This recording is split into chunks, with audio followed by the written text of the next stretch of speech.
So for ceremonies and rituals, we just canceled that assignment. Um, yes.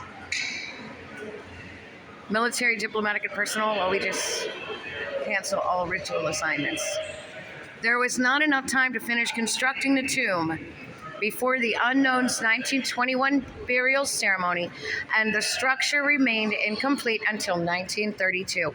Pressure to perfect the revered site slowed its completion. Still, mourners, veterans, and others made pilgrimages to ease their grief. Many had no other grave to visit. Meanwhile, organizations and officials from around the globe participated in frequent ceremonies to honor the unknown, yet the tomb remained one memorial among many at Arlington National Cemetery. The site did not have a guard, and visitors could walk up to and even touch the tomb. During the 1920s and 30s, the tomb gradually became more renowned as a national site of commemoration, further elevating the cemetery's importance. As the tomb rose in prominence, it forever changed Arlington National Cemetery itself. Tomb of the Unknown Soldier. Wow. I wonder who he is. I believe they do now have a guard that oversees the tomb. Not sure. It may have. I don't see any information on it. But we just thank you, Lord, that you bless this place and cancel all assignments. Looks like a goddess of some kind, and we just refuse to. And sacrifice. Every grave, every memorial has a story. On average, more than 8,000 visitors come to the site daily, more than 300,000 annually. Moreover, millions of others visit Arlington digitally through its website, social media, and ANC Explorer, which is Arlington National Cemetery, ANC. A web and smartphone application. Arlington is committed to enhance visitors' ability to explore this most sacred of American shrines. You're giving a wreath in honor to some veterans there, elderly veterans. This is most likely what Nana and Papa's are going to look like. One of these right here, I don't remember, but it's going to look like that.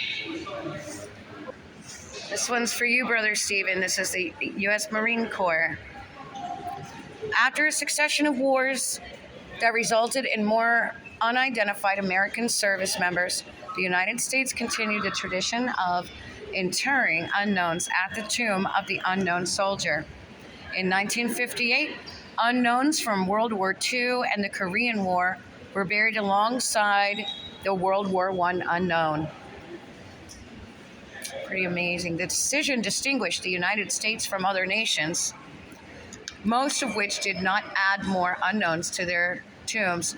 The American public mostly supported the tomb's expansion, but the Korean War temporarily delayed plans to inter a World War II unknown.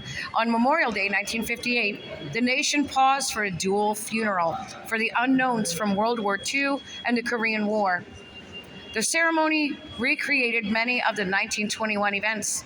After the Vietnam War, public opinion was divided over whether to inter an unknown service member from that conflict. By the 1970s, improved recovery methods and technological advances made unidentified fatalities rarer. Still, President Ronald Reagan and many veterans groups strongly supported the addition of a Vietnam War unknown.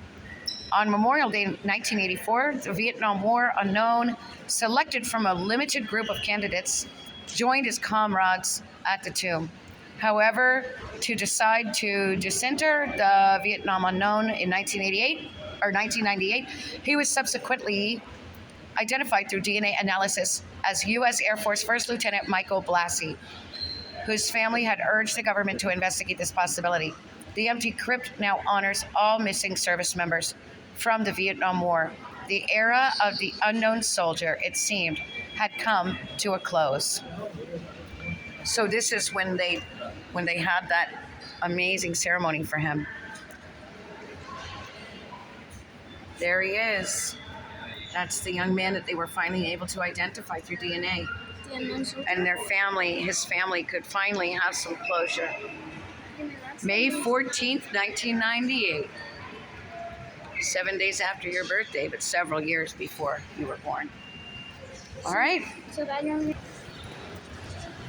Marine Corps, in memory of the unknown soldier of World War II. Wow. This bugle was used by Army Sergeant Keith Clark to play taps.